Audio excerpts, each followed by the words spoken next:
Hello, everybody. Coming to you live from a remote college in the Northern Kingdom. Sportcat here. I am still not at my home QTH, so I'm playing this on the fly. Welcome to the Grin and Guardian gang. We have a great guest lined up tonight. Thad, if you read the show description, it will change. That was my error. Trying to do too much and being on vacation. Let's see who I have here. I have Miss Cheyenne in the background. How are you? Fantastic. Yeah, Grandpa is slow. And then I have Andy in the background in the Hey. chat here. How are you, Andy? Good. So we have a great author with us tonight that I've been talking with for quite a while, and somehow I screwed up the days and times, but it's just me trying to do too much. Thad Diaz, he's a retired firefighter, and he's got some great stories to tell us. Bring him in here so he can tell us all about it. Hey, Thad, can you hear us? Yeah, I hear you. How y'all doing? Oh, well. Doing good. Aside from we screwing up the show, I'm doing good. I am trying to do too much. I'm on vacation, meeting the new grandchild up in deep northern Vermont, and so I'm trying to do everything remotely, and I just got this one backwards, but other than that, I'm doing good. Oh, it's a big change from Florida, I can tell you that. Yeah, well, it's still hot here, but they don't use AC up here. It's the strangest thing. So I'm trying to figure that out. They're like, "Oh, a hot day here is like 80." Oh, okay. That still requires AC. Exactly. I thought so. Yeah, Florida would be unbearable without air conditioning. I tell you what. I couldn't imagine. Well, actually, I can. My grandparents are in Mobile, Alabama, and down there in the Gulf Coast. I went to stay with them one summer, and the guest rooms for the kids didn't have AC. So, yeah, it was miserable. So, Thad, you're a retired firefighter. Where were you career out of? So I did most of my time in Hillsborough County, which is the county that has Tampa in it. But I also did a few years. I did 4 years in Pasco, which is the county north of Hillsborough. So I had a little variety, but most of it was Hillsborough County. 21 years in Hillsborough. Oh, that's a long time. I did 10 years in DeKalb, just outside of Atlanta, and then 5 years in a little city south of Atlanta. So I'm right there with you. Actually, yeah, DeKalb County Fire Department. Yep. Yeah. Yeah, my aunt and uncle lived there, and they used to live right down from a DeKalb County firehouse. And I couldn't tell you the number if you're going to ask me, but out in Dunwoody. Okay. So probably 18. Yeah. Yeah, it was a pretty station. Yeah, I was stationed there for a while. So. Oh well, how about that? Yeah, that's cool. Yeah, small world. Now, Andy is a fire photographer up in Maryland, so he gets out around. Was it Gaithersburg, Andy? No, Washington County. Washington County. And so, yeah, he's up in the north, and Cheyenne is in the hollers of West Virginia. Oh, what part of West Virginia? Fayette County. My father is from Clarksburg. I've been up there a couple times. Not as often as I should, though, but yeah. Yeah, I just stick hiding out the holler. Holler. Yeah, I hear that. My mom is from the western part of Virginia, and that's the holler. That's where they all go across the holler. Yeah. My whole family's Appalachian. I'll tell you, the weather is much nicer out the holler too. It's I always believe it. like 10 degrees cooler. You got all the tree coverage. Well, that's one of the things when I was in North Carolina. I hate to be one of those people like you're from Florida, so your experience is the heat is a completely different thing. I don't like to be that guy that's like, oh, this is nothing compared to Florida. But man, I will tell my wife when we go and they complain about how hot it is, 80 degrees, and then you get under the trees by the mountain breeze and the water's like 50 degrees, and it's the breeze across it's cooling you off. You're like, this is not that bad. Mm-hmm. But I don't run around telling everybody that. I guess I do on a radio show, but not on a day-to-day basis. Yeah, we'll allow it. So were you an officer there, or were paramedic? So I promoted to it. Yeah, I worked up through the ranks, and I retired as a captain on an engine company if you're familiar with Hillsborough County in Plant City. We were just north of Plant City. I did I when I got promoted, I got promoted to a busy engine company, and really I would call it an inner city, the only inner city, one of only 2 or 3 stations we had that were true inner city stations, and I ran quite a few calls there. But I finished out in a nice retirement home in the sticks. That's the plan. You always start at a busy station and end up trying to get out in the Dunwoodies, so to speak. So Yes, Dunwoody, I would expect, was a nice area, was a nice Yeah. station. Yeah, retirement home. Yeah, well, the one just north of it even more so. So, but they actually had such bad service from DeKalb County up there, they annexed and they built some of their own stations. Oh, really? Yeah. I didn't that we have down here. It usually goes the other way around. The cities kind of fold up and the county takes over, but that hasn't happened yet in Hillsborough. So we've got a couple of small cities that are still holding their own down here. Plant City is actually one of them.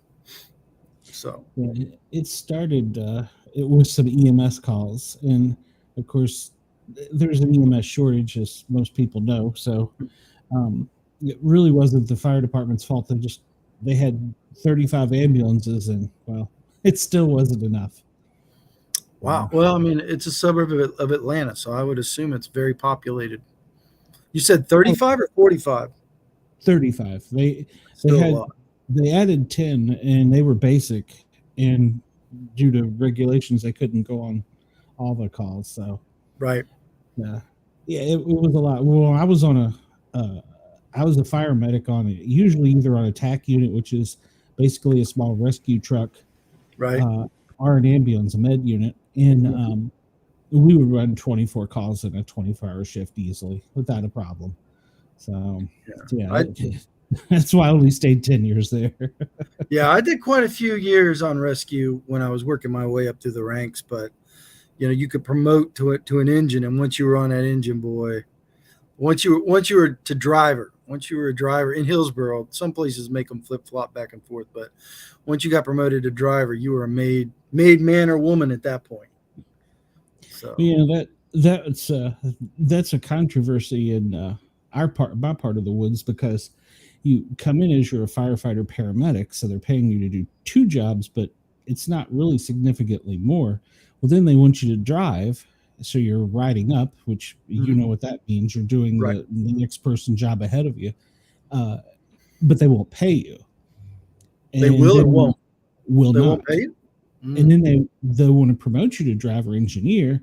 So as a paramedic, I would have all the responsibility for you, the engine, the truck, the squad, all the EMS equipment, all the fire equipment, all the rescue equipment, and I would get no extra pay. And so we were really pushing back and saying, no, we're not doing it. So the county decided that, well, we just won't promote you. So I went and sat for, we had 2 paths. We had rescue captain and fire captain. And I sat for both tests, and the chief came out and grabbed a couple of us and said, you guys here, and I was one of them, are not eligible to take the fire captain's test. I was like, okay, why is that? He says, we don't have enough time riding seat on the engine. And I said, okay, wait a minute. Let me get this straight. I come in every day, and I'm told what truck I'm going to be on and what I'm going to be doing. And because I'm not an acting officer, even though I've been through all the officer classes, I've got the college degree, I can't sit for the same tests that these people that were my rookies are sitting for. He said, that's correct. Okay, that's good. So it wasn't shortly after that I left the department. I couldn't continue with that because there was too many people that were medicators, and so at that point I was done. So I went and flew for 10 years as a flight medic before coming back to the fire service. Really? Where'd you fly? Out of Atlanta, Georgia, there's a small aircraft company or air ambulance company called Medway Air Ambulance, and we fly worldwide on a Learjet. And so I did that. Well, actually, it was like 14 years. So yeah, I did that for quite a while. Love that. That was great. That's cool. We have a few people. Well, not a few. 1 or 2 people on when I was on the job that would do that on their days off. Like if they had an R day coming up or something, they'd take a flight to like somewhere in South America, and it was on a jet, and it was sounded pretty neat. They got to see places in the world, but I was exhausting too when you're doing a fire department schedule. But as a full-time gig, that seems pretty cool. Oh yeah, I was doing it part time too, and most of the senior men would know when I would call in sick. If I called in and said I've had some bad seafood, my stomach's upset, I'm sick, they knew I was out of the country. That was the code to tell them our plane is still in another country and I can't get back. Yeah.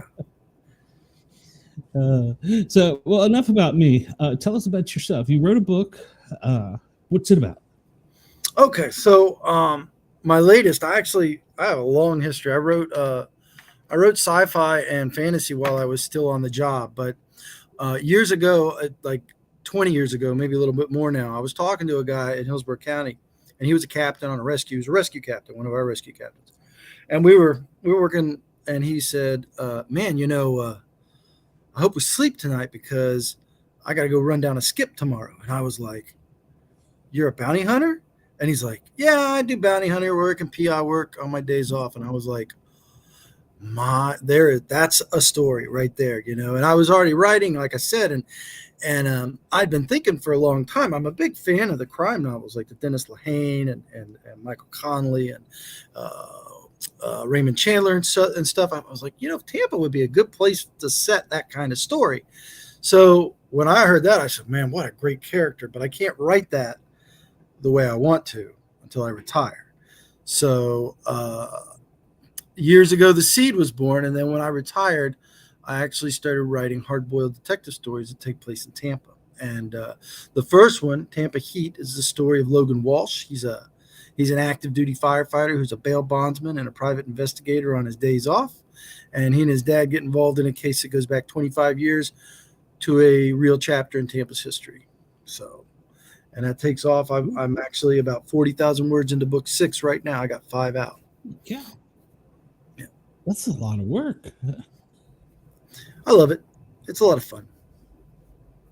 But so it just came from one guy telling you what he did on his days off was your.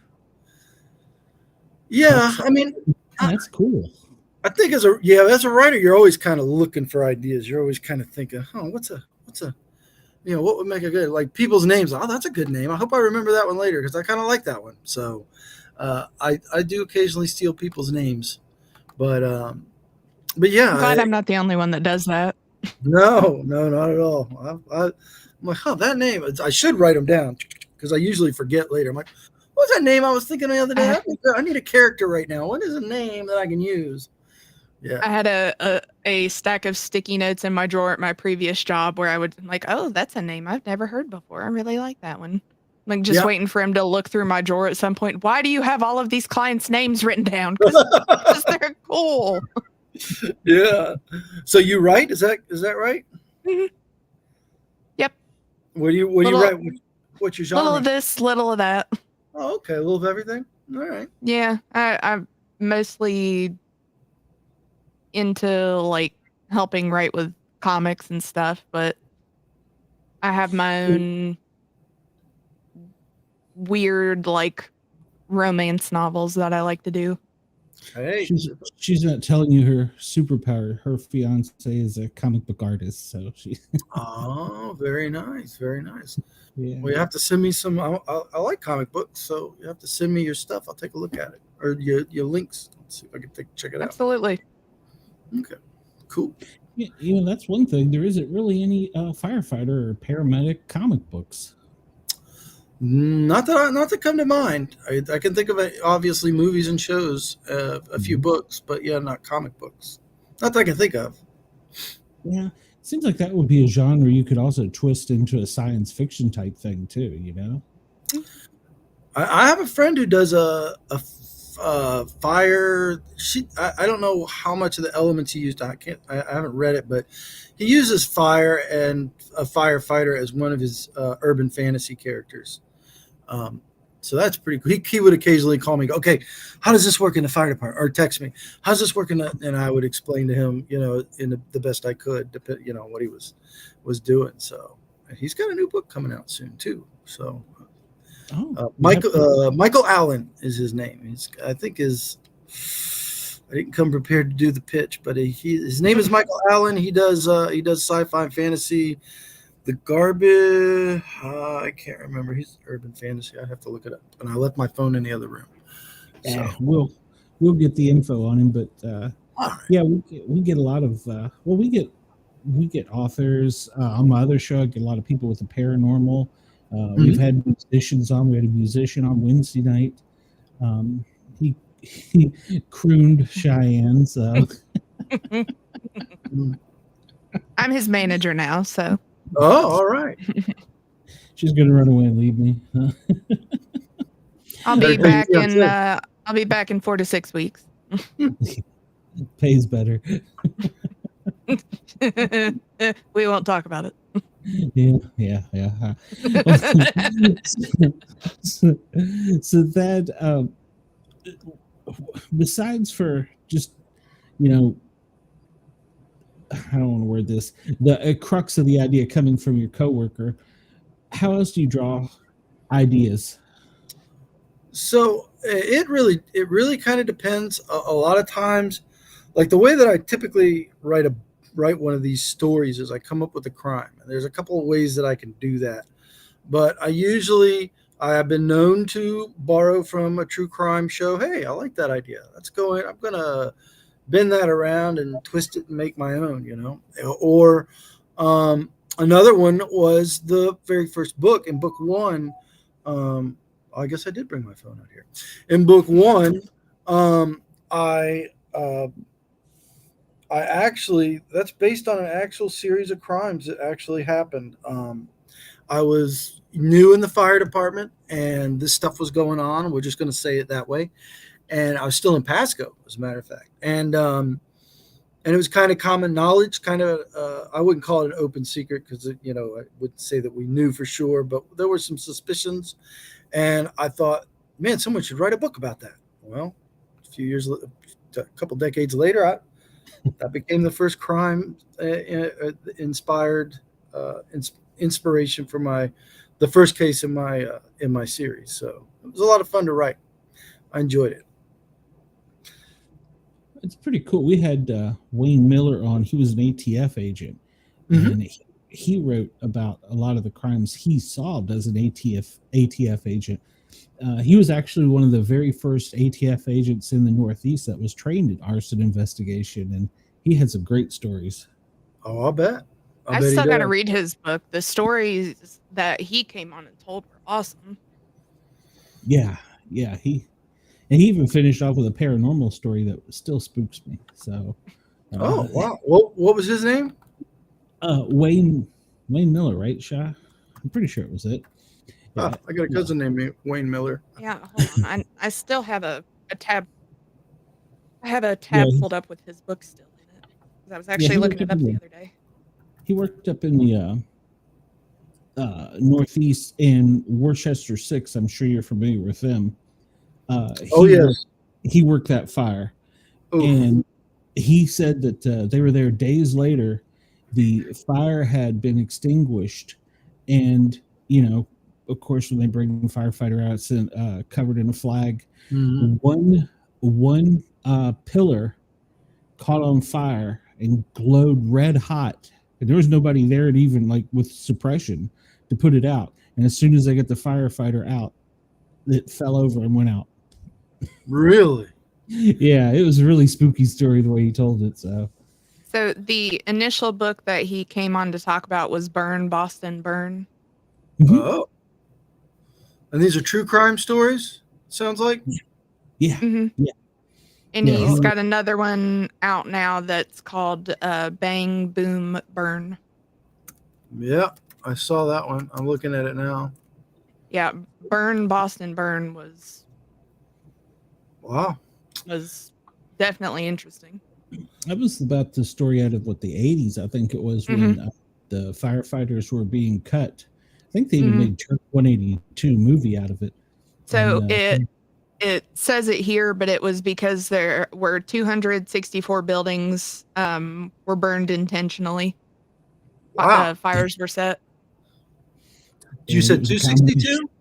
It's almost one a day in a year. 264, resulting in millions of dollars in damages and hundreds of injuries. Wow. I know if you guys are familiar with sounds a little bit like the Dennis Smith. You guys are familiar with Dennis Smith? I'm very familiar with Dennis Smith, yes. Yeah. And he writes about when the Bronx was burning, the war years, they call that.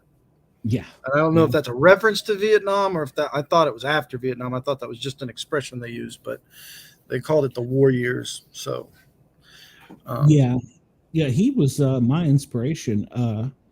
His very first book was more like a photo book. I think it was called just Firehouse.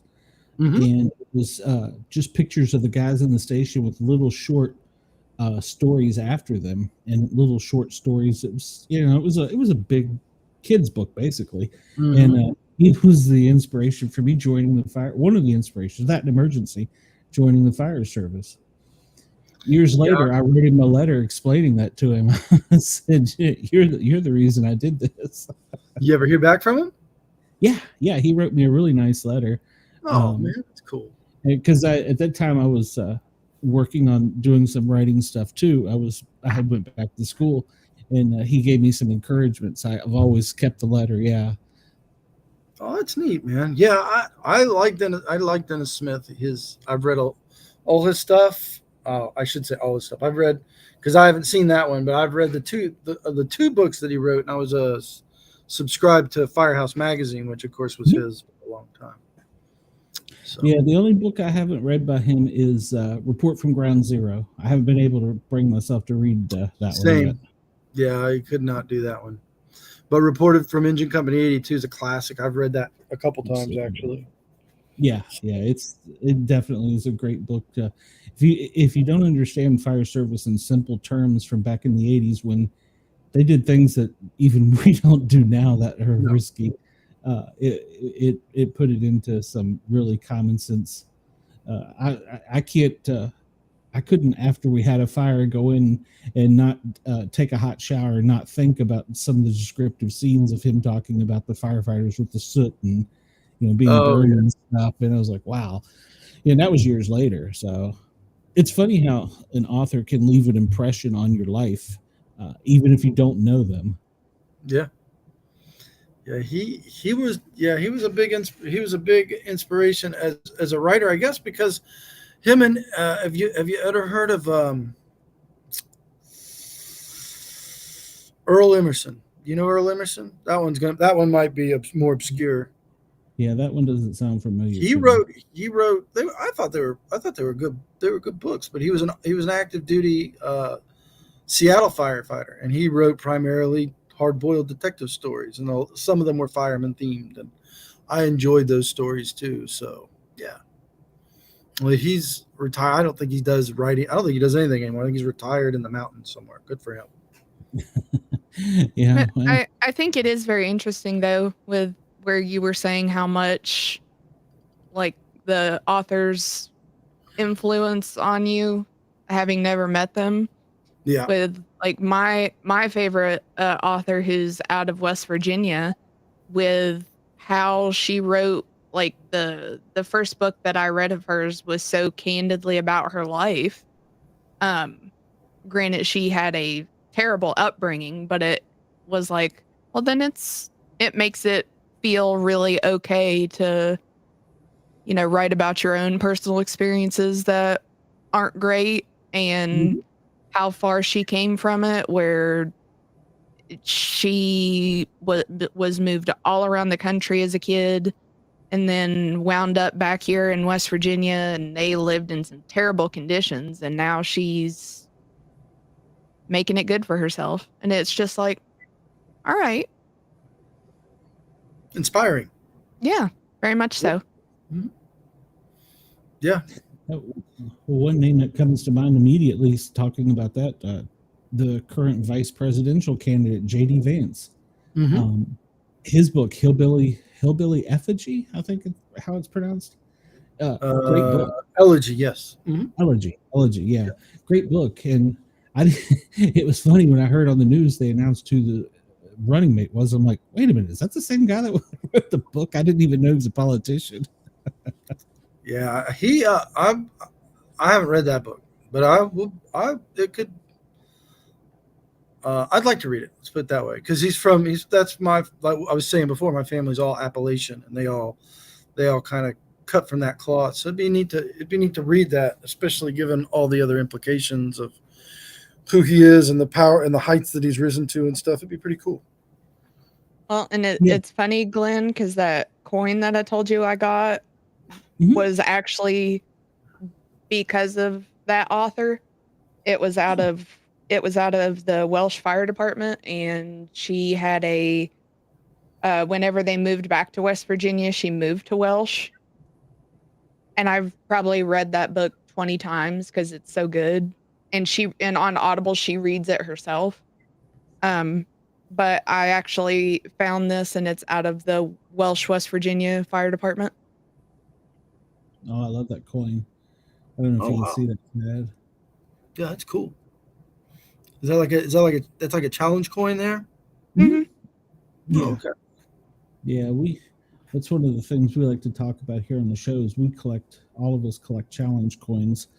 And so in fact, in my bag, I've got probably 24 if I run into somebody you want to trade with. I don't think I don't have a challenge coin. I'm sure people in my department have made them, but I've never been around any of them in my department. I would be shocked if our special ops guys don't have challenge coins, but I've never seen one for my department. I'm sure they're out there. Yeah, I'm thinking I just saw one the other day for your county, and the station logo was a shark with a mussel fin, and it's the boat station. It's got to be 29 or 17, probably 17. I think it was 17. Yeah, I saw that on Facebook the other day. I was like, that's a cool coin. So oh, well, that would be right. Yeah, the boat station. So we had two boats, but the big boat is at 17. But yeah, so that would be cool. I would like it. They're special op by definition. That's a special ops unit. I'm not at all surprised that that's our most gung. You know how it is. That's the alphas of the alphas at those stations. So yeah, that is. Oh yeah, yeah. I was at a hazmat station. I get it. And then you can have that hazmat stuff. I got no interest in that. I was a glowworm. I love that. Then they sent me to technical rescue, and I'm like, "What are you guys doing? Sticking my fat ass down in a pipe? No, and no." Yeah, I actually, it got worse as I got older, which they say is a thing. But I actually tried out when I was in Pasco for the and I was an alternate. I don't know why I was. Well, I do know because I was too cowardly to tell them I didn't want to do it. But I enlisted on this team and I did a training where back when I was skinny, I went into, I think it was an 18-inch diameter pipe. It was tiny, and I had to put my hands I had to put my hands together above, almost like diving into water, and inchworm my way down. And let's just say I found out real fast. I'm like, I could see daylight, and I was incredibly uncomfortable. Like, can you imagine doing this in the dark? And I thought, nope. No, I can't. But I mean, but you don't tell everybody around you that that you're scared of something. So it never came up. I never had to actually go to the team.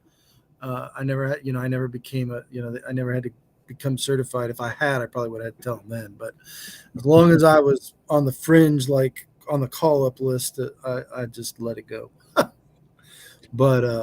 But later when I was in the, I'm sorry, were you saying something? No, go ahead. I'll tell you in a minute. Nah, and later as I got older, I found that that claustrophobia, I got a little, right in my last year or two, I was like, some of these claustrophobic things I was starting to not like too much. So we had this drill where you had to climb through a chicken cage coop, and I did not like that at all. I was not happy with that. But was that one where they would take and run speaker wire and electrical wire and all kinds of wire, and you got to take and get through it with your air pack on before running out of air? No, that didn't bother me so much. They were practical life safety things. These were more like kind confidence builders or destroyers, I guess. But it was literally Say, like how is that building confidence? well, that you can do it. And I did successfully accomplish it, but it was like I couldn't tell you how big the cage was, but you had to go through these little tunnels, and you would go across the top, and you would have to go through these obstacles, kind of like what you're talking about, where they were different shapes, and you have to take the pack off and push the pack and go through. You know what I'm talking about, all on air. And it was at the end of a very strenuous, so you're already winded, and you had to go through it. And you would develop. You would start to develop a big sense of urgency that I gotta get through this. You would start to get that little edge of panic. But Yes. I did not enjoy it. Like when I was young, that was nothing. But when I was older, I was like, I don't like this as much. This is not any fun anymore. So. Yeah, that's what I was going to tell you. During recruit school, we had to do the pipe drill, and just to see that we could do it, and it was hell. I think one of the worst ones for me is we had to climb the stick, the 110-foot tiller, all the way to the top, clip in, lock in, lean back, and this is back in the days where they could do this. They would spin the ladder 360 degrees while you were locked in, leaning back. Ooh. Yeah. They didn't. I was right there with you until they spun. We did the same thing. I don't know if it was 100 foot, but 110 foot or whatever. It was, I think, a 75 stick, but it might have been bigger. But we climbed to the top, locked in, and leaned back with your arms out. But that was it. They didn't spin that thing. That I don't, I don't know. Maybe when I was young, I don't know if it would have mattered. But yeah, I'm with you, man. I was like, this belt's better not be dry rotted. Yeah. And then towards the end of my career, they wouldn't even let you go up without for training without being on belay, which is ridiculous. But yeah, I remember the last drill I did, I was coming down and we were being timed, and they weren't paying attention when I was on belay, and I practically bounced down the ladder because they weren't paying attention. I was like, "Give me some fruit." They weren't giving me enough rope, and so I was bouncing out and pulling and bouncing out. And the chief's like, "You gave me 2 heart attacks while you did that." And I was like, "Hey, they were on belay, not me." Yeah, we same thing. You couldn't go down a ladder without being tied off, which was probably good. We did actually have a couple people try to fall, so I guess it did save some injuries. But it is kind of like, well, at some point, we're supposed to be able to climb these every single day on scenes, right? So. And when we did company evolutions, we weren't tied off. I don't know, maybe they would have lost their mind about that, but we would climb up an extension ladder and nobody was tied off. But we weren't tied off until the last 2 years of training, and I don't think it was after any injuries. I don't recall any. I mean, we even did firefighter bailouts, head first, going down the 35-foot ladders, and we weren't on belay or anything then. So, but now you can't do it. I guess it's probably because there have been so many injuries. So yeah, but you got to learn how to do it, and you got to learn how to do it without fear. And I mean, what the hell I was doing. So yeah, my generation and before, maybe just a little bit after, we all talk about how it was almost a little like the Wild West. Our business was, and now it's a lot more for better, for worse. I think a lot of it's for the better. I don't know that I agree with all of it, but it's definitely it's a very different culture. It's not just about safety, but there's a lot of different aspects of the culture change in the fire department. And I'm kind of glad I'm getting out. I'm like, I'm good. I've had a good run. Well, telling an 18-year-old kid now that he's going to go climb to the top of the ladder and do this, and he's going to like it, is a little bit different. Different world. Yeah. I mean, my fire academy instructors were all ex-Marine sergeants. Mm-hmm. They literally were ex-Marines, and those first 2 weeks. Yeah, can you imagine that nowadays? Oh my God, some of the things they said to us. Oh yeah, I remember you telling that story and just thinking of putting some Yeah, they didn't like paramedics even in recruit school because I originally was on the EMS side, and then they needed the call volume or i.e. our budget, so they took over EMS. So we got all drafted in. Well, I had already been up in Northern Virginia and Knoxville, Tennessee, with fire departments. It didn't scare me. They lit us on fire as we were going in the burn drill, and that was back when they could use hay and diesel. And as right as we opened the door, the medic in front of me, they sprayed him with diesel. No, you can't do that now. No, you cannot get away with that now. When I first got hired in Hillsborough, they had just gone through an EMS fire merger, and that was contentious. And it was both sides were kind of the problem. You had paramedics saying that firemen save furniture, and you had firefighters that saying that paramedics, couldn't, weren't tough or manly or whatever. So when I got hired with Hillsborough, I was assigned to a salty old captain who pretty much made known that he had no use for paramedics. But it was funny. I did something right because he would look at me, he would talk trash about paramedics, and he would look me in the eye and he would go, "But you were a fireman first. It's okay." Because I technically was a firefighter before. And he would look at me and go, "But you were a fireman first, so you don't count." And then he would go on trashing paramedics. And for a while, I was like, "Oh, that's cool." But after a while, it grated on me because, we're all on the same team here, trying to do the same thing. Yeah. I had a captain right after I got released from recruit school. The second time, they made the medics go through twice. The second time, this building's burning smack up. It's a 4-story wood frame, and we got heavy fire on all floors. Ladder. He makes me ladder it with a 35-foot ladder. He says, "All right, we're going up and we're going in." And I'm like, "All right, Cap, whatever." Climb in, sound the floor, and I literally drop, and everything's glowing orange around me. And he's like, "Go, go, go." And I'm like, "Okay." And I crawl to the other side. And he says, "Now bail." I'm like, "What?" And so we bailed out the window and went down, and we come out. He's like, "Well, I'm glad to see you did that." I'm like, "What are you talking about?" He goes, "I just wanted to see if you were doing it." I said, "They're busy putting out a fire up here. What in the F are you doing?" I just wanted to see if you do it. There's some personalities in the fire department, boy. But. Yeah. But you're exactly right. It was on both sides. And I was down the middle because my first career job with the fire department was in Northern Virginia, the Fairfax County Fire. I was a fire photo unit, and that was like right out of high school.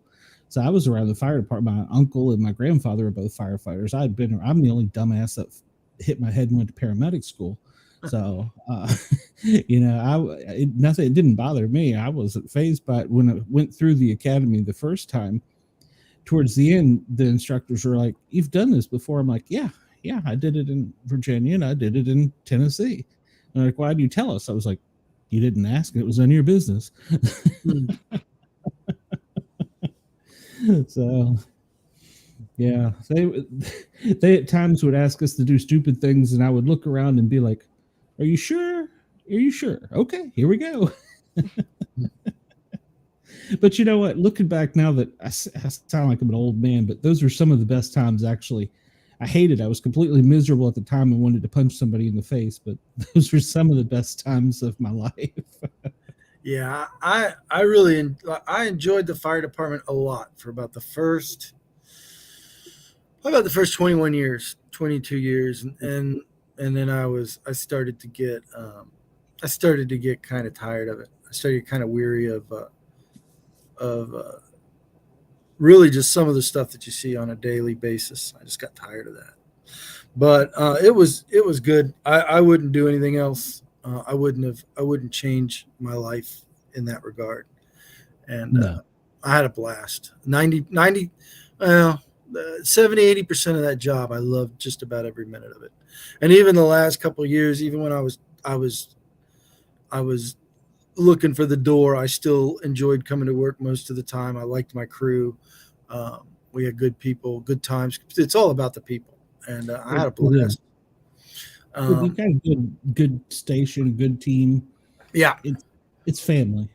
It is. It is 100. Mhm. You spend as much time with them as you do your family, if you think about it. Oh yeah. Mhm. And there's no other job in the world that you'll get that from, because you could be dead asleep at 3 a.m. The next thing you're balls to the wall doing something, and these guys got your back. So and even I give DeKalb a bad rap about some things, but even there towards the end, they were lightening up on EMS. They realized, I think, a little too late, they ran off so many of them that they had to bring in AMR. Ooh, yeah, private. Yeah. I think that's a growing pain that every fire department goes through. Just like I think I always say the thing that makes firefighters like you and I, we've never worked in the same places, but we have the same culture and we have a lot of the same experiences, shared experiences that aren't just fires. There's a lot of stuff that goes with being a fireman, and I think that, or firefighter, I guess I should say. But the thing that about the culture is, I think all fire departments had a hard time assimilating and making that transition from fire department to fire rescue on both sides. I think if you had a third service that merged with the fire department, they weren't happy about being with the firemen, any firefighters anymore. And I think that is not unique. I think that is universal. I think I know it's a TV show, but you mentioned it earlier. Emergency even touched a little bit on how the culture of the fire department resisted EMS, and I'm sure it worked, and I know it worked the other way in my experience. So, oh yeah, I used to, when I was assigned to a truck company where the truck slept all night, I was buddies with them all, but we'd get a call in the middle of the night and I'd kick their bunk on the way out the door. So I don't know if you can hear it, but there goes a rescue car right now. yeah. Station right up the road. So, I'm sorry, I got a little distracted there by the siren. You were telling me a story about a buddy in a bunk room. Oh, I was just saying, when I was assigned to a station, a triple company, my buddies were on the ladder all the time. That was a tiller, so it was a senior aerial. They get assigned. They were permanent, and I would walk by in the night when we were going out and calling a med job, and I'd kick their bunk. Oh yeah, that was pretty. We had all kinds of shenanigans like that. Lay on the siren before you leave the bay. Yeah. We got locked out of the station one night, and so we just decided to pull up beside the bunk and turn on every light and siren. They're so mad at us. Let us in. Like, hey, yeah, we thought you guys changed the code. The button didn't work. It turned out it was a dead battery. Yeah. Bad time for the battery to go dead. Absolutely. But there's good times and bad with the departments. Somebody told me right as I was leaving DeKalb, because DeKalb has a retention rate. It used to be in the high 20s. It's now down into the low teens. And somebody said 10 years with DeKalb County is like 30 years with another department because of the things you see and do. And I thought they were crazy until I got away and realized that, for 15 years of my life, I missed. It was gone. It's funny you say that. That's exactly what they used to say about Pasco when I worked. I think that's probably true of a lot of those departments. I assume, based on what you're telling me, that DeKalb feeds the bigger departments like Atlanta and maybe, I don't know, Fulton. Maybe Fulton's a better department. I don't know anything about the departments there. But if that, which surprises me, because DeKalb would have a really nice tax base, I would think. So you would think that they could have some pretty decent conditions and salaries, and that they would be well incentivized to make that happen. But maybe that was just Dunwoody. I don't know. So, I think they didn't plan the infrastructure, and there was no planning by planning and development. We're just now opening up Station 27. No, I'm sorry, 26, 27, and 28 won't come for 4 more years. In DeKalb? In DeKalb, yes. Yeah, so, and at night when we would drop down on with, no rescues, I was one of 9 trucks. So, they just didn't prepare for it, and they still aren't prepared for it. And I read a recent report that said Atlanta is growing by 10,000 people a month. I don't know that you can plan for that. A month? Atlanta? You mean the greater area? The greater Atlanta area? Greater Atlanta metro area, 10,000 people a month. So, and I don't know if that's the people they're busting in from the border or if that's people moving in for jobs, but it's growing. It's growing so fast. I told my wife as soon as she retires, we're moving. We're going to Florida. My first thought was birth control, people. Birth control. There is that. I got bad news for you if you're coming to Florida to get away from the people. This ain't the place to do it. My county, I'm in Polk County, Florida. It is the fastest growing county in the country, or the second fastest. It's number 1 or 2 in the country. Wow. And I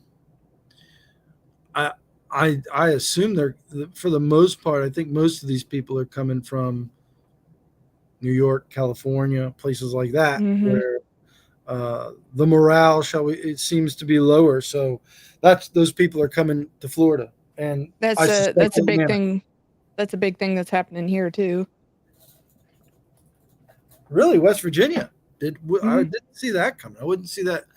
I would think that a lot of Californians and New Yorkers, I would think that they would.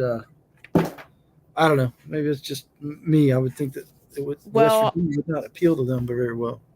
Well, I know personally in this area, it's become more of a hot spot because of where Hawks Nest is a national park now. And there have been a lot more people, particularly from out west, coming out here because it's more scenic. It is scenic. It's beautiful. It is. And we have very nice people here.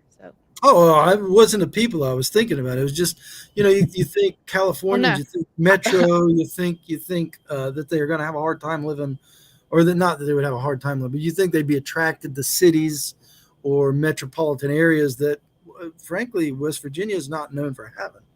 But that may just be a bias on my part. I will speak personally from living here my entire life. Where I grew up, you could not just go talk to somebody out and about that you didn't know. They would just look like. Really? In West Virginia? Walk on. Yeah. Where I grew up. Surprises me. But around here in now, if you're going into Raleigh County, don't do it. Don't do it. I warned you.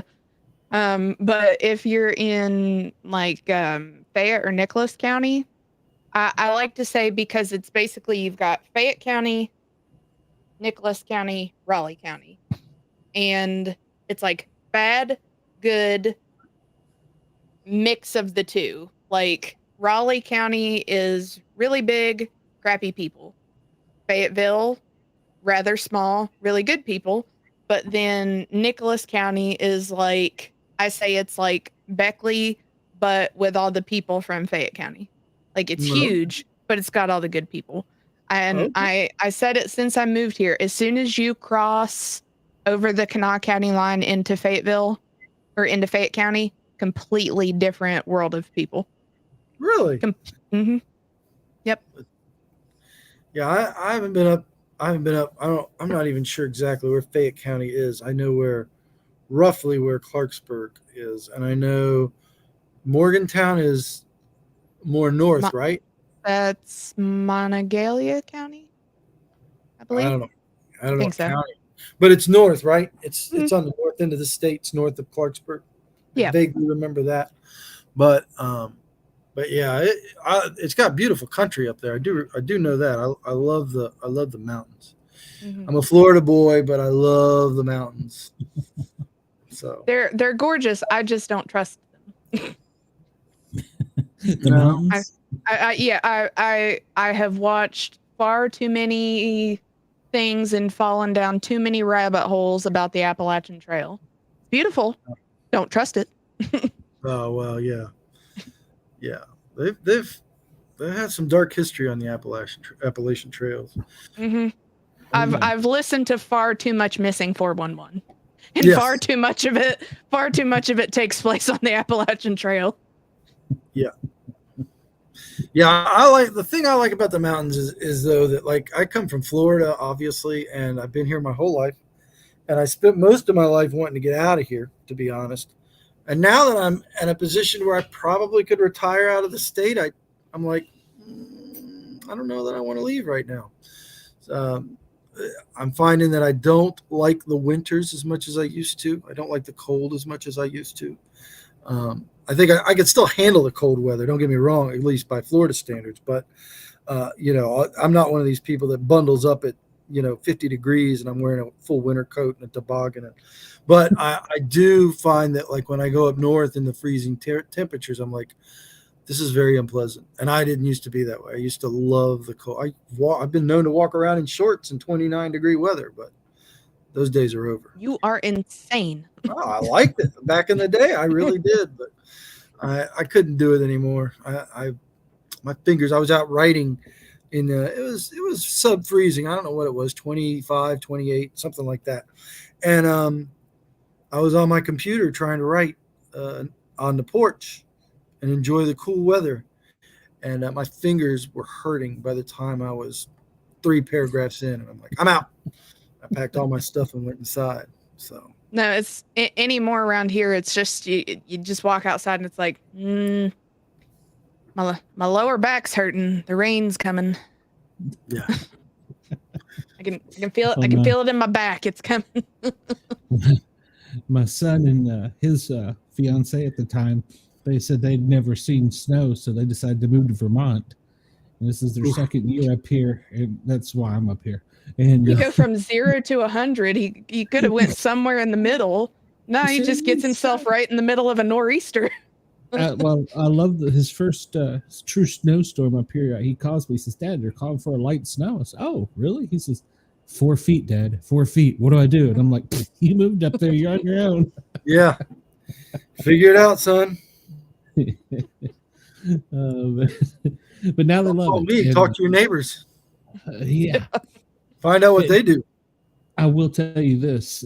I was surprised. I figured Vermont would have a lot of snobbish people. These are some of the nicest people I've met in my travels, anywhere I've been in the world.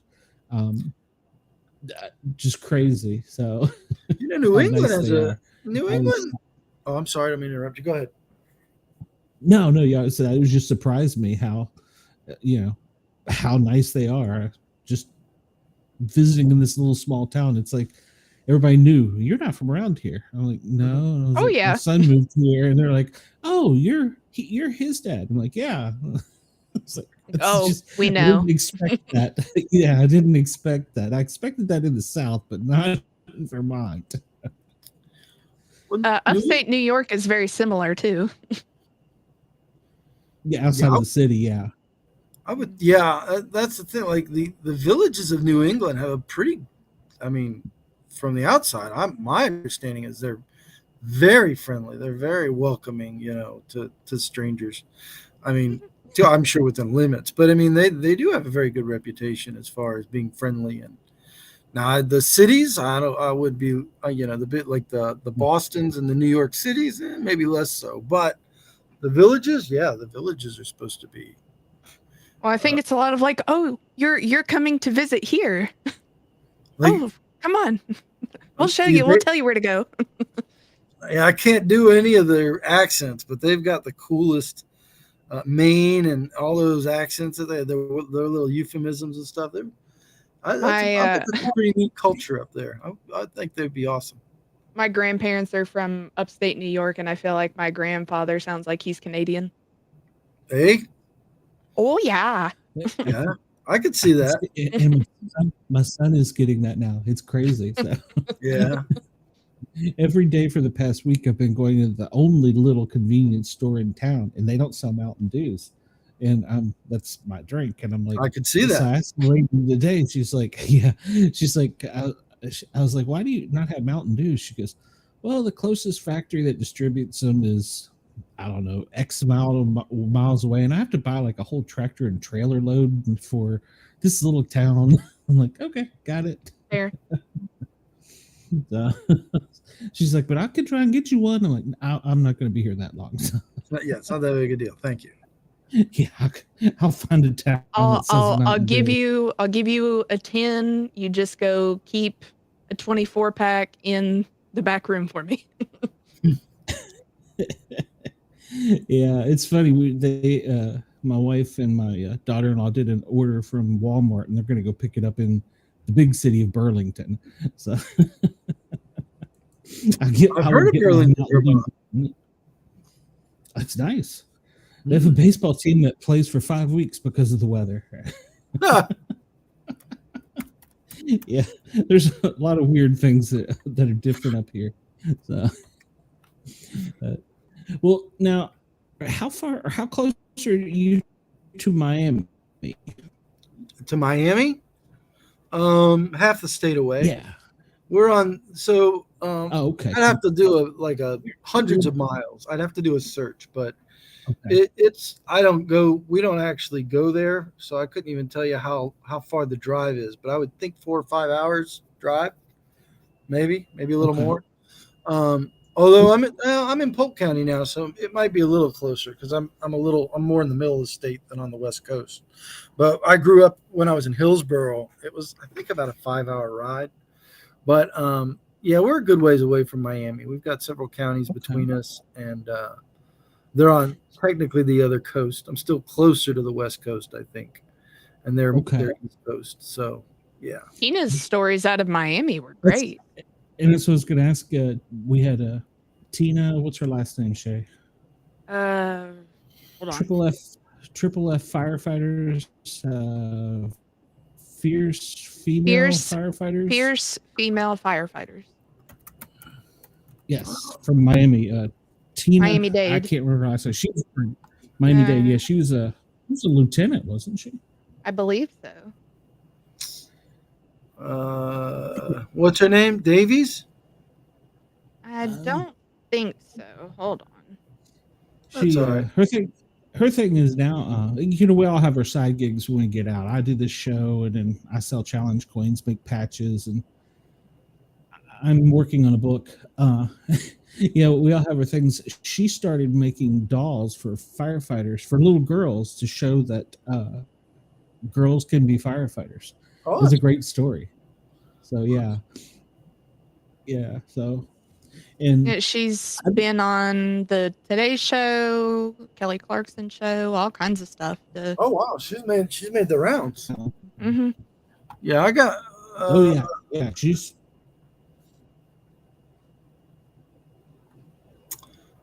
I was looking her up here. I know it's gonna bug me because I hear Tina. Guiler.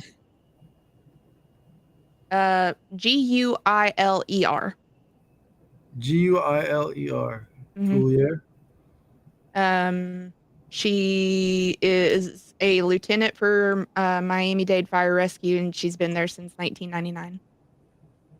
Okay, 99. So yeah, she's approaching 25. I got hired in 96. So she's at 25. She probably has 25 years. Yeah.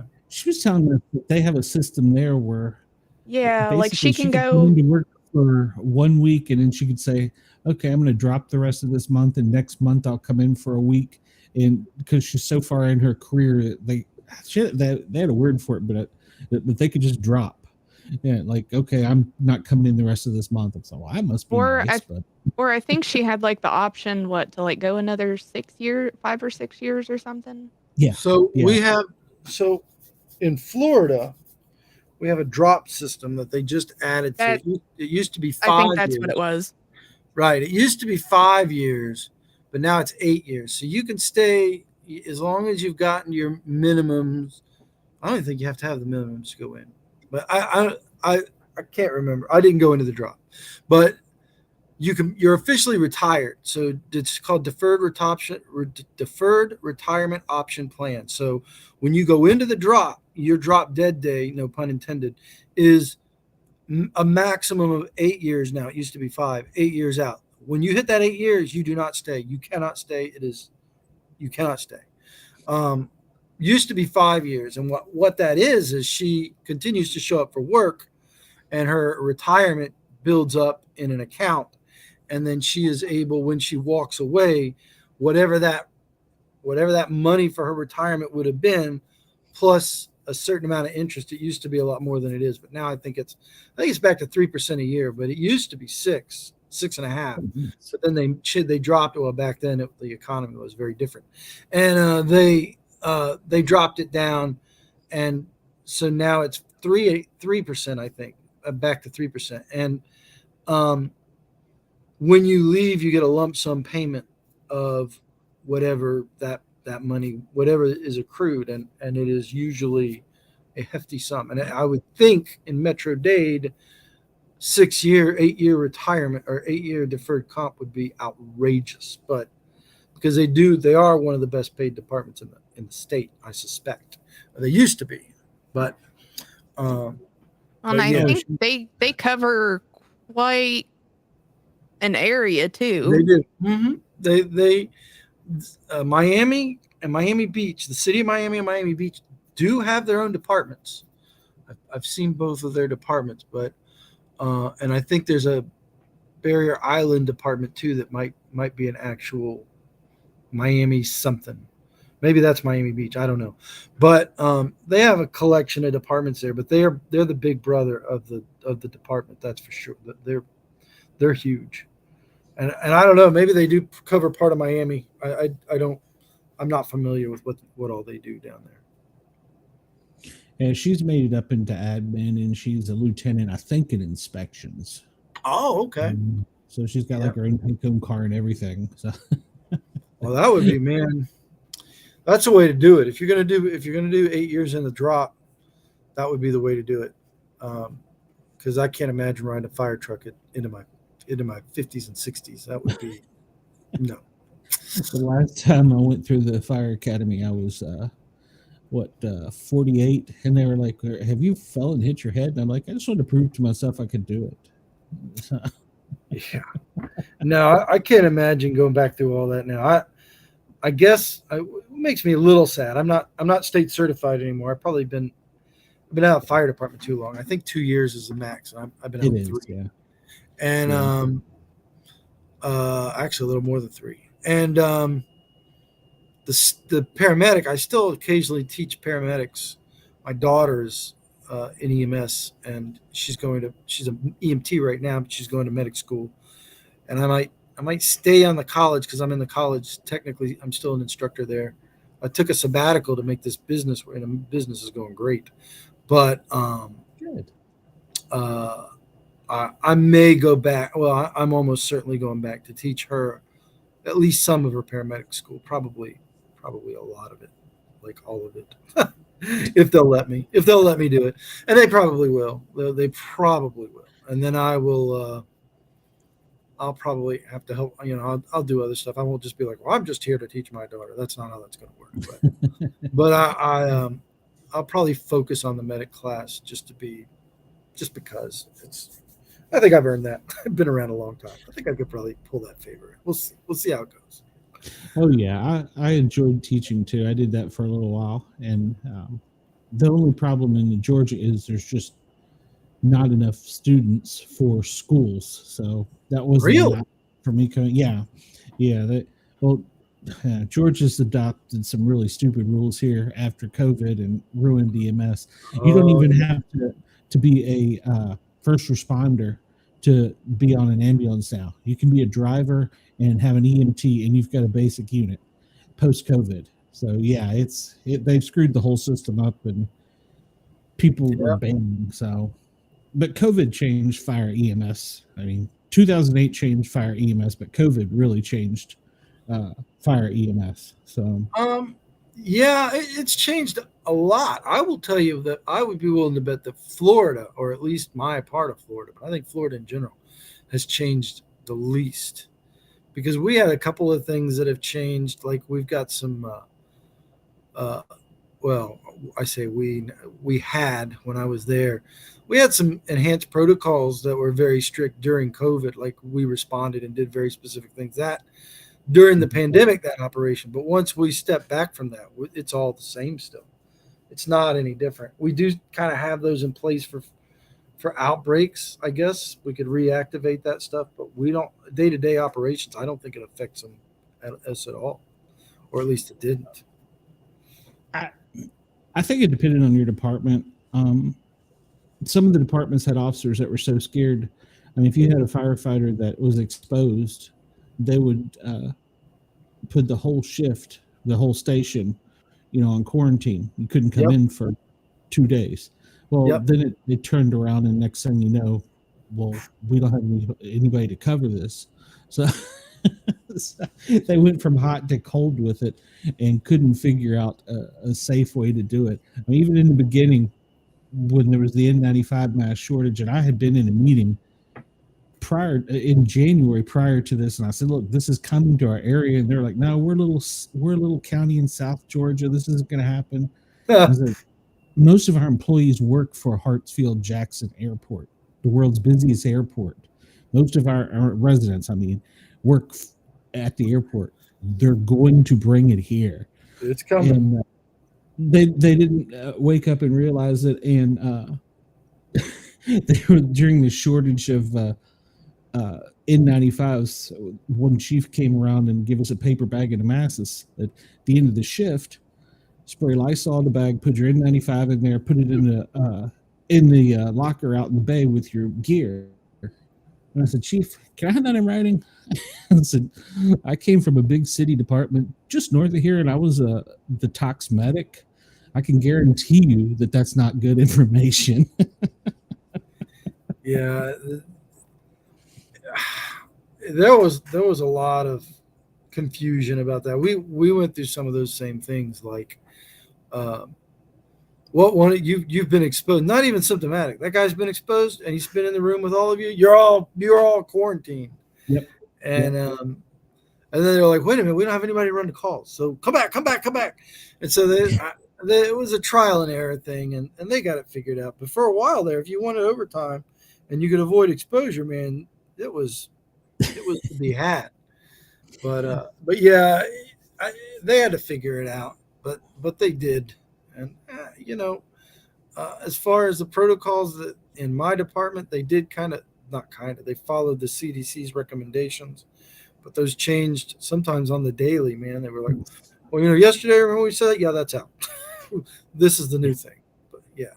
They got silly. We had a paramedic. He was running late, and he'd come right in, and there towards the end of this, we had this little facial scanner we had to stand in front of. We would clock in, and it would scan our face, and it would check our temperature. Yep. And he had his coffee right up next to his mouth when it did the scan. They called. They shut the station down. The chief showed up. Really? Everybody there. They were like sealed the station. We were like, "What the hell's going on?"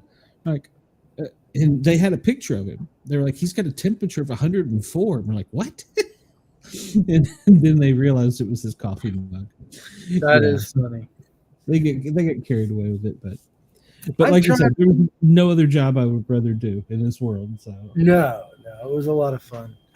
Yeah, with us, we weren't that strict. I was, as a company officer, I was expected to take everybody's temperature every day. So one of the first things that I would do was go around and beep, beep, beep, beep, scan everybody's head. Yep. But I don't even remember. I don't know. I don't remember if I had to fill a form out and send that in or log it in the book. I don't remember anymore. Probably just log that I did it. Yeah, I think it was a form. It was probably a form. I don't remember. I don't miss that part. I didn't miss. That was that was towards my getting I got injured on the job, and that was.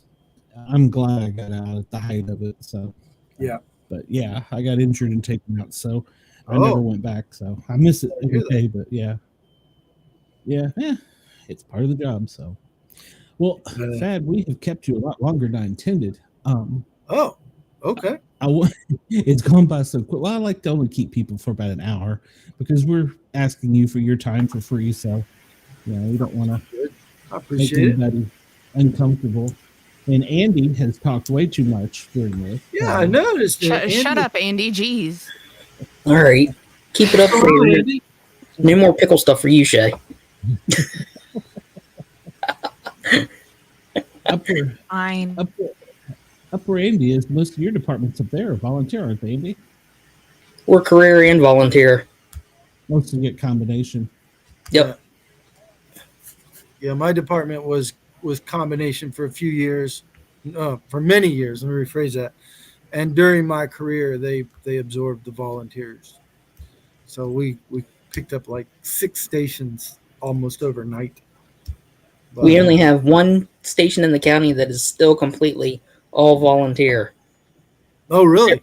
Everybody else is volunteer/career. Oh, okay. Well, that's what you got to. That's probably what has to happen to keep it. People just don't have time to volunteer anymore. If you can't, Exactly. if you can't compensate them, they can't be there. Exactly. Yeah. Or they find jobs in the big cities. Or they find jobs in the big cities. That too. I keep teasing my wife that I'm going to go live in some little village and be a paid on-call fireman or paid call. Is that what they call that? Yes. Yeah. I do not want. I love the fire department. I do not want to do it anymore. It was a lot of fun. But my wife got mad at me because right after it was determined that I was injured and wasn't going to be going back, I started applying for chief's jobs in little towns. And Yeah. I come this close to having one.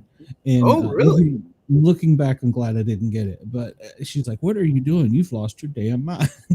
yeah, I love the fire department. When I was there, most of the time I was there. But when I got ready to go, I was definitely ready to go, and I thought I would miss it, and except for some of the people and a handful, like the thing that I miss, if I had to pick something, a task, not people, the thing that I missed about the fire department is running emergency. That I miss. That is cool. That was fun. But most of the rest of that stuff at this point, like I don't miss the fires. I certainly don't miss the tragedy and all that. There was stuff that I liked, but I don't miss it. I don't miss it like I thought it would. I think the best is dinner time around the station if you got a good crew. Yeah, dinner time is I miss that the most. And running emergency. That was my opening line was an instructor. So I said, this is the greatest job in the world. You get to drive fast and cut all the clothes off hot chicks. So. Oh, well. Yeah, but that works both ways. You get to cut the clothes off a lot of people you don't want to. Yes, you do. So, but there's out there that get sick. I count the meals as more of a people thing, that. But I get what you're saying. You're right. I would put the meals ahead of that. But like outside of the people, like my task, like I enjoy that. I like that. I remember that fondly. I love telling the old war stories of fires, but I wouldn't want to go into another one. No, I'm good. So I don't know. I still miss it, but I guess it's one of those things I'll have to miss the rest of my life. So it's a passion. I have a cousin in Ohio, and he's, I don't know how much older. He's a little older than me. He's still like, oh, I love it. And I'm like, I'm good. I'm proud of you, brother. I'm happy for you. Keep doing what you're doing. I'm out. I'm good. I've had enough. But yeah, man, I could sit and talk about this stuff forever, but I guess I should go to bed. I've got to be up in the morning to do a show in Ybor City. So I gotta be up fairly early tomorrow. So okay. But thank you guys very much for having me. I appreciate it. Thank you for being here. My pleasure. And Andy, bro, you need to chill out, man. Yeah, no. Don't talk so much. He tends to take over the whole show. So He does. I noticed that. I have to mute him sometimes. So you got to cut him off. He just keeps trailing on. Yeah.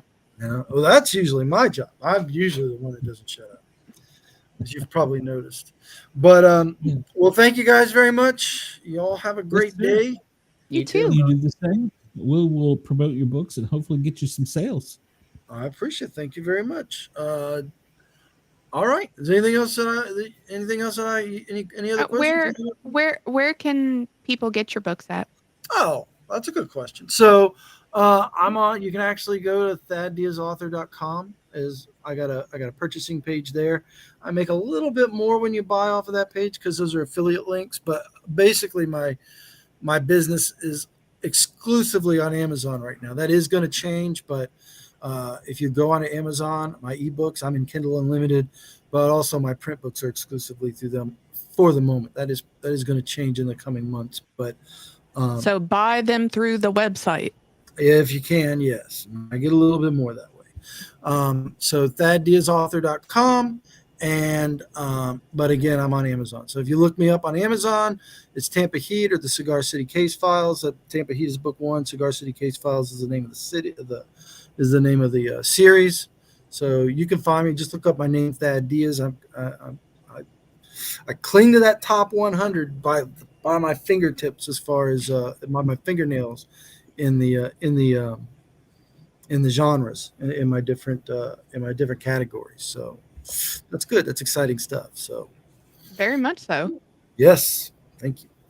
So well, we will definitely put the links in the show description when I fix it. So all right, I appreciate it. All right. Well, Thad, thanks for coming on. And if when your next book drops, if you want to come on, let us know. We'll have you. It was a good time. All right, I'll let you know. I'm hoping for November of this year.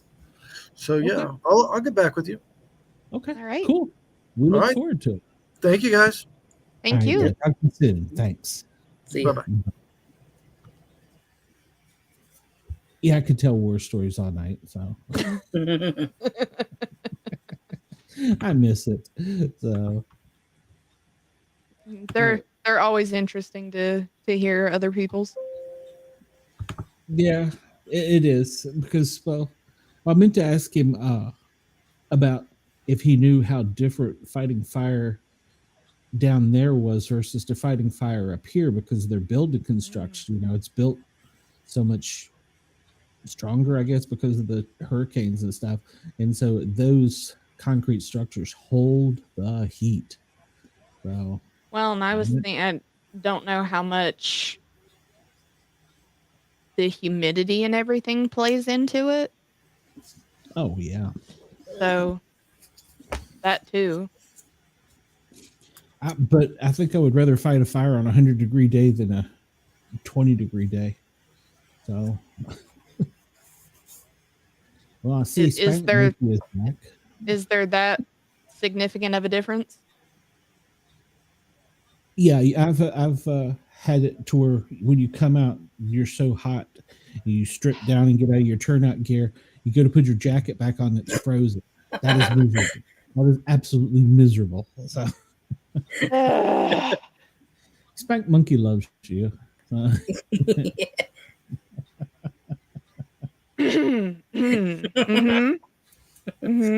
She's trying to ignore it. Can you tell, Glenn? She's taking notes. I see what she's doing down there. She's like, all right. I'm just adding him to the list. Oh, God. You're on a list, Spank Monkey. She's getting ready. Oh. You shut up. So, Andy, have you got any new coins this week? No, I don't. Well, shame on you. Have you got any recent ones, or you just not bought any? Or I just haven't been able to get any yet. What about you, Shay? Well, I was looking through eBay, actually. That was where I found my other one. And I was just looking to see if there were any different West Virginia ones out there. And Lord, I'm trying to hold this up to the mic, thinking that this is where my light is. I'm like, why can't I see that any better? But this is from the FBI National Academy of West Virginia. Oh, nice. Cool.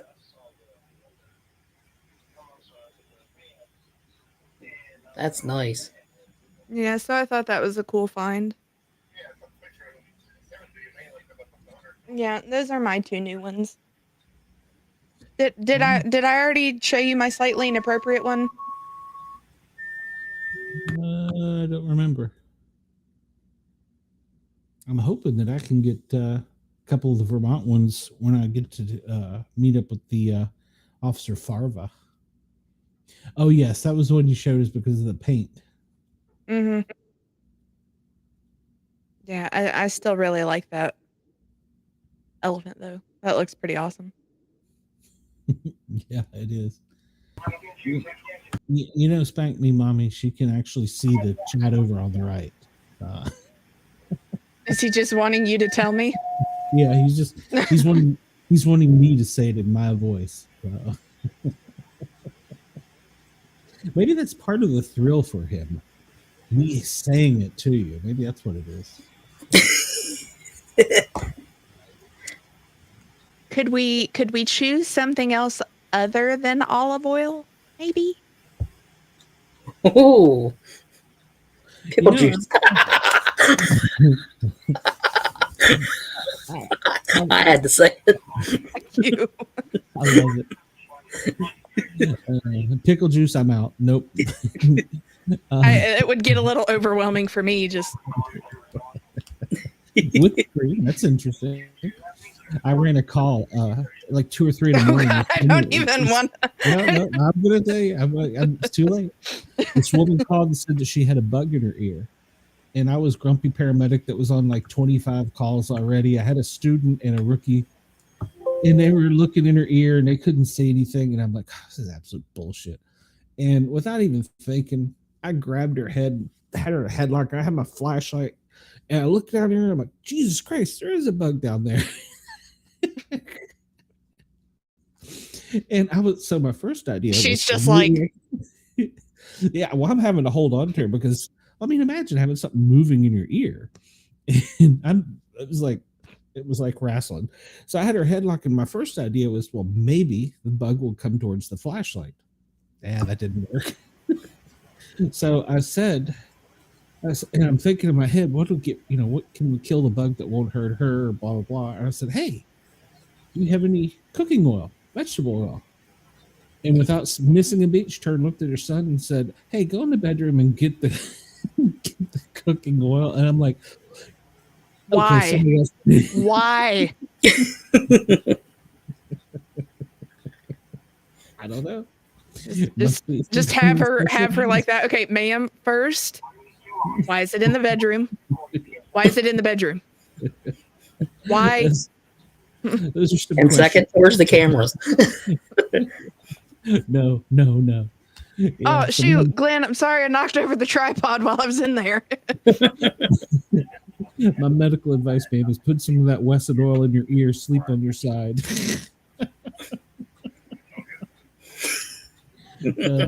Yeah, I didn't tell her that, usually when those animals die, they bite and piss and shit themselves. So it's going to be a hell of a ride. Probably for the best. Didn't take her to the hospital. She was on her own. So that did not warrant an ambulance ride. Lord. I have many stories. So. No, I'm just these men. It's not me. So, well, are they following you on the radio station too, at least? I don't know. I can't see that. Well, they should be sending you fan mail, telling you how great you are. Well, their fan mail goes to bobbydizzle.com. That's true. That's true. Yeah, any and all rated fan mail goes to bobbydizzle.com. There you go. You know what we should do? What is our topic for tomorrow night's show? I haven't titled it yet, but me and Amanda came up with horrible dating profiles. Well, here's an idea. What if I opened up a link so that some of our chat people could come in and tell about their horrible dating profile? Oh boy. if any of them are brave enough to. I don't know if I'm brave enough for that. She might be sorry. just excuse me. I'll be over here.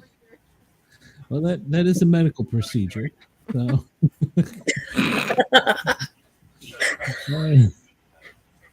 Shay should have a fan mail address set up by now. So I don't need any of your fan mail. yeah, we could open it up so there's no picture. There was just audio. That would make for an interesting show. But most of the chat is going to be up in Rochester, so probably Shay, you're killing me. Would What? nothing. What? It won't be in the chat. So. What? Yeah, just your vape. That's all. Oh, I'm sorry. It's flesh colored. It's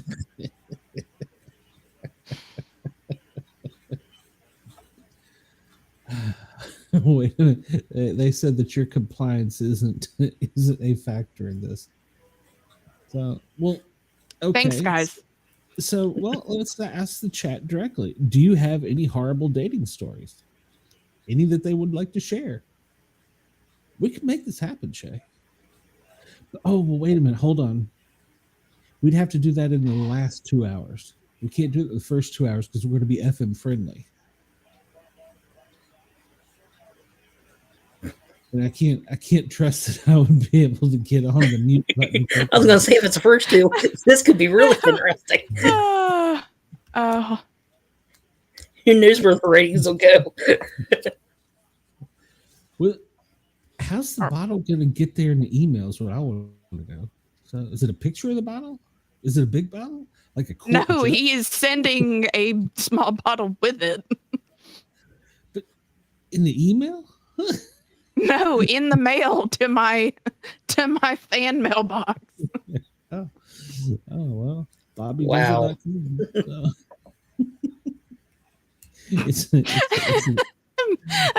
I've got a caller out on here. So Amanda texts me after she went to get her tattoo done. She said, "I don't think so." And she said, "Am I drunk or does this woman look like Angela?"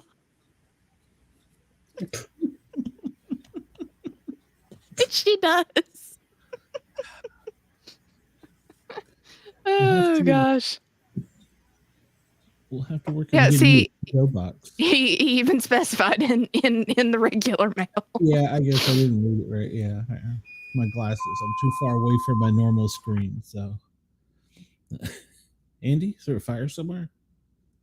No, it's probably just an EMS call. You had somebody asking for their advice on that. Hold on, where was it? So someone said, Andy, could you please add your expertise? If a fire was hot, how close shall I get? You don't. If you want to burn up, jump in it. I guess it depends on what you're wearing. In that package, his package. Okay. Well, we'll have to. We need to get you a PO box. It just has the Andy Samberg and Justin Timberlake. It's my dick in a box. Oh, never mind. Yes, you did. I did.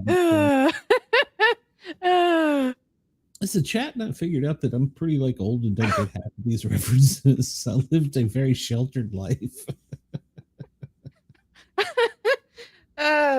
Need we tell them about your incident last night? No.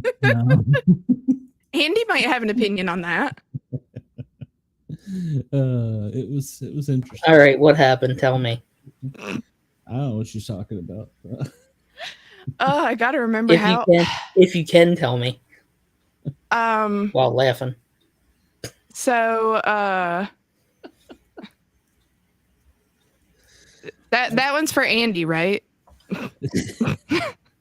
that one was for Andy. And I got something for you. Oh God! Don't tell them that. You must specify. I'll just be backstage. I'll arrange. Oh no! So, Spank Me Mommy was in the chat last night, telling us about some of his activities, and he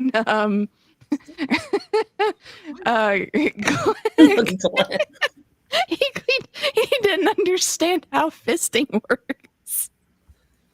Well, I mean, Oh my God. this guy has to be like friggin' Popeye, like one big arm. By the way.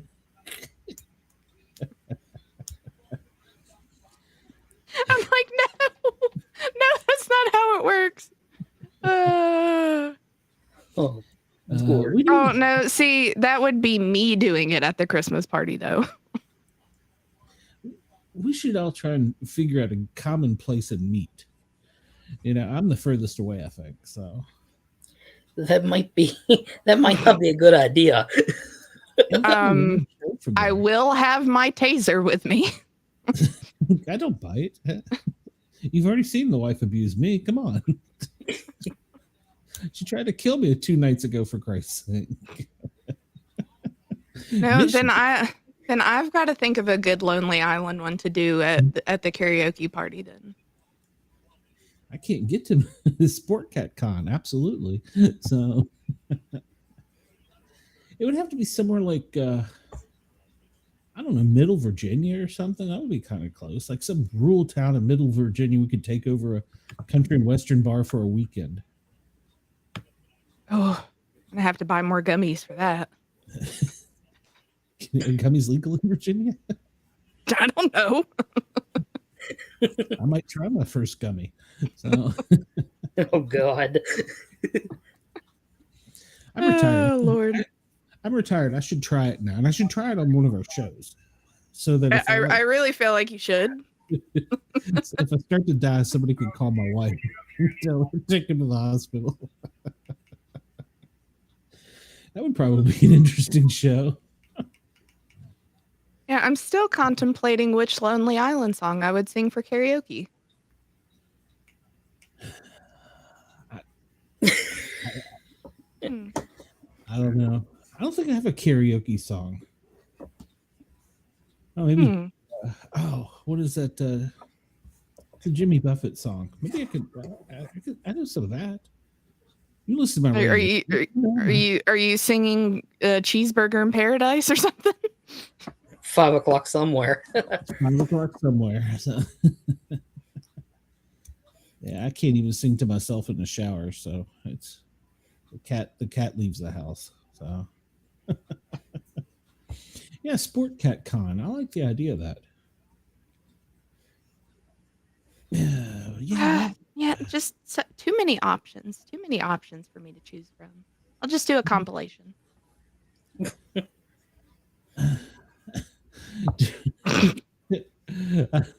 I'm not. No, Roxana, I'm not. Get out of my head.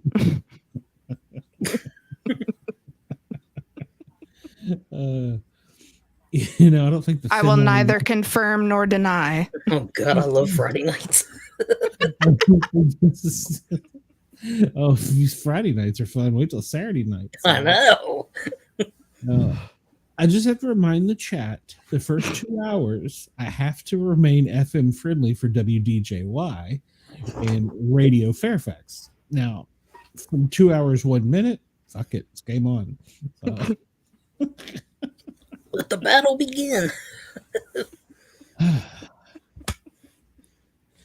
I'll make sure to get I'll make sure to get the second gummy going at like an hour and a half in. True. Andy, is Brenda got a show going right now? I think she does. When she hopped off the chat and ignored. I love it. So, at 2 hours, 1 minute. So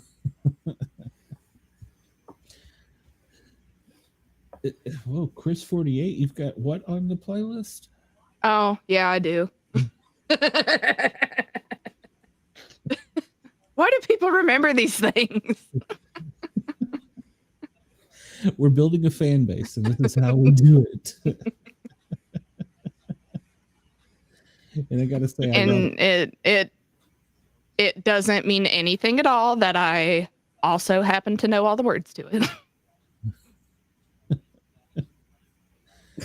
Yeah, I don't. Is it a Taylor Swift song? Who's asking? No. Wait, hold on. I wonder if I can find a sound clip from that. Oh God. Go ahead. We haven't been thrown out of Russia on this show. Oh, hold on. Let me see. Yeah. Whores in this house. There's some whores in this house. There's some whores in this house. There you go. There you go. All right. Yeah. I guess in the chat doesn't realize that on the Big Brother show, for something we've done 2 shows in the past month, we've been banned in Russia. And I don't know why. I have no idea why. So. Oh, hold on. I got to try this one out. Wop, wop, wop. That's some wet ass pussy. I like it. I like it. Oh, hold on. This is a longer one. Make it From the top, make it drop. That's some wet ass pussy. Now get a bucket and a mop. That's some wet ass pussy. I'm talking wop, wop, wop. That's some wet ass pussy. Macaroni in a pot. That's some wet ass pussy. Huh? Yeah, that's gonna get us a ding. Nothing was shown. That's Yeah. true. There was no nipple. Exactly. Andy was driving to it, so I feel like. Do you remember? Well, you may not, Cheyenne. Back in the days when AOL chat was a thing, and a bunch of people would just get in a room and say stupid shit. I feel like that's what the show has digressed to. So, But I love it. I do too. Yeah. I do too. I don't have, it's not. She's already asleep. What the fuck am I going to do for the next 8 hours? No, there used to be a thing though. I don't know. Wake her Here up. he goes again, Shay. Oh God, nope, not even gonna say anything. When that grandkid of his gets old enough, he might be sorry. In the era of TikTok. Yeah. Well, but what I was saying, there used to be a website called Game Sloth that had like stupid little games that like at school we would go on there and play, but turns out that they basically had a big AOL chat room in it. So Lord only knows the people you would talk to in there.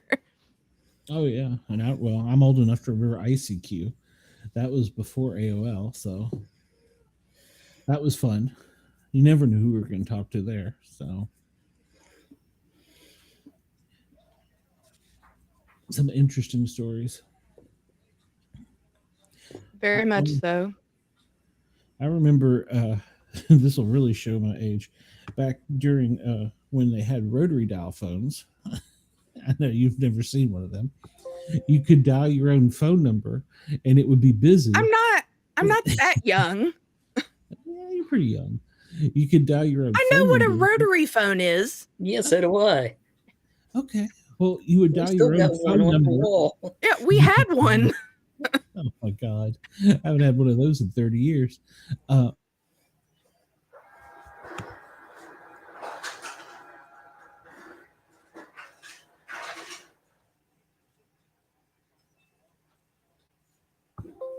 You froze. Yeah, he's froze. Glenn hit the glacier. I'm not moving over on the board on the door for him. I guess we're taking over the show now, Shay. All right. I don't have access to Streamlabs yet. We can't do that.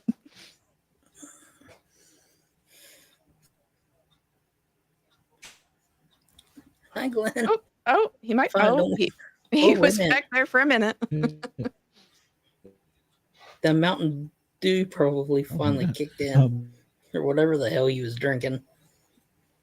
Oh, all right. He gone.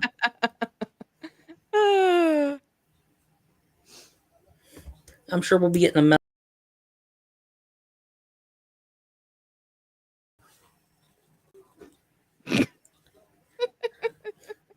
Oh damn! I don't know what the hell's going on. Neither do I. I'm telling you, am I still frozen?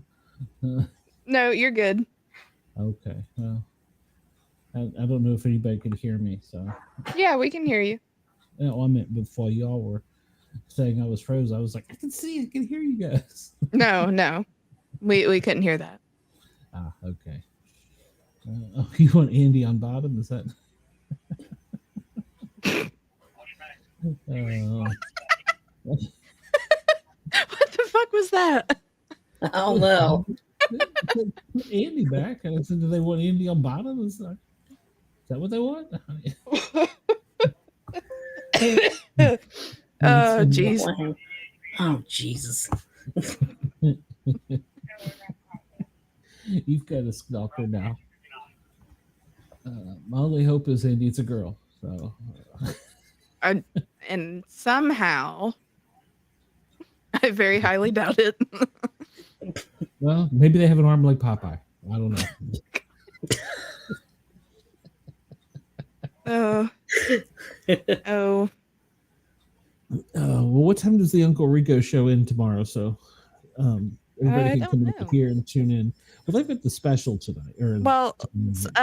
Salty Dog said that he would be back over tomorrow. So okay, well, they can tell him to hop over in the Discord, and I have horrible signal up here, so I haven't been able to watch any shows. But yeah. Once you played that, everything froze. I guess that was it. You did it. Tomorrow's going to be a long show. Okay, well, we will be here from 9 till at least 11. After that, who knows? That's what she said. Yeah.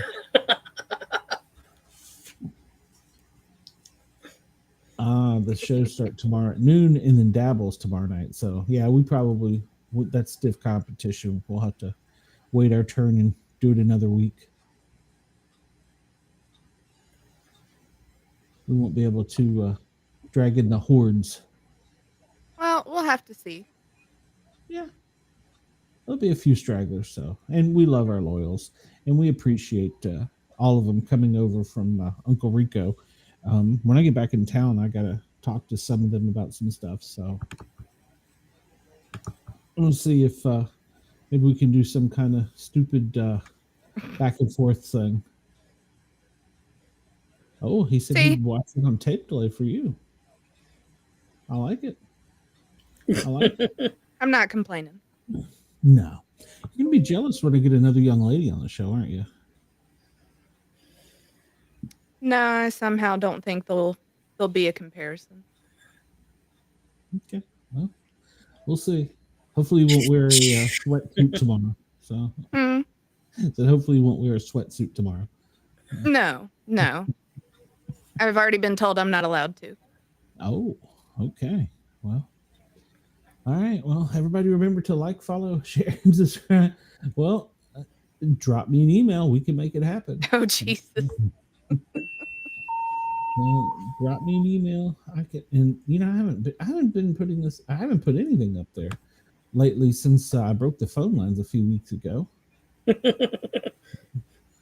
you can okay, hold on, Andy. You can send sexy voicemails to Shay at the Shay Speak Pipe. And if they're really crazy enough, they may go out on radio. You never know. Look at Shay. She's trying not to laugh. Because it's hard to. She said hard. It's hard. That's true. That's what she said. All right. Well, I'll give you 2 ways to get on the show. You can do the voicemail, speakpipe.com, and you can hold your tongue. Well, okay. Speakpipe.com/Sportcat or speakpipe.com/pair-our-normal-guys. Put that up there again. No, that's the tip. Well, I mean, if they want to tip the show. I'm sure they would. Only the tip. Only just. Not the whole thing. Not the whole thing. All right. He's going to do that tomorrow night, too. I can see it coming. Probably. Probably Several times. Probably. Well, and you can also shoot the show an email that way. I'll forward it to Shay. So we'll get it to her. So, well, all right. Well, I'm glad you could speak nice and you. I don't even understand it. All right. Well, I'm going to get us out of here. He's saying he could be appropriate if necessary. Okay. Well, like I said, I'm not opposed. Which I doubt. I'm not opposed to opening it up and letting people. We did have a toll-free number there for a while, but we don't anymore. So it's not too old. I broke it. Roswell would be the new one. All right. Well, Andy's going to go to a burning building. I'm going to go out in the woods and look for Bigfoot. What are you doing, Shay? I'll be here. Awaiting my fan mail. Gonna have to let me know. All right, everybody. Have a great night. Thank you for tuning in. We appreciate you. We love you guys. We appreciate everything you do for us. We will see you Saturday night, 9 p.m. till 11.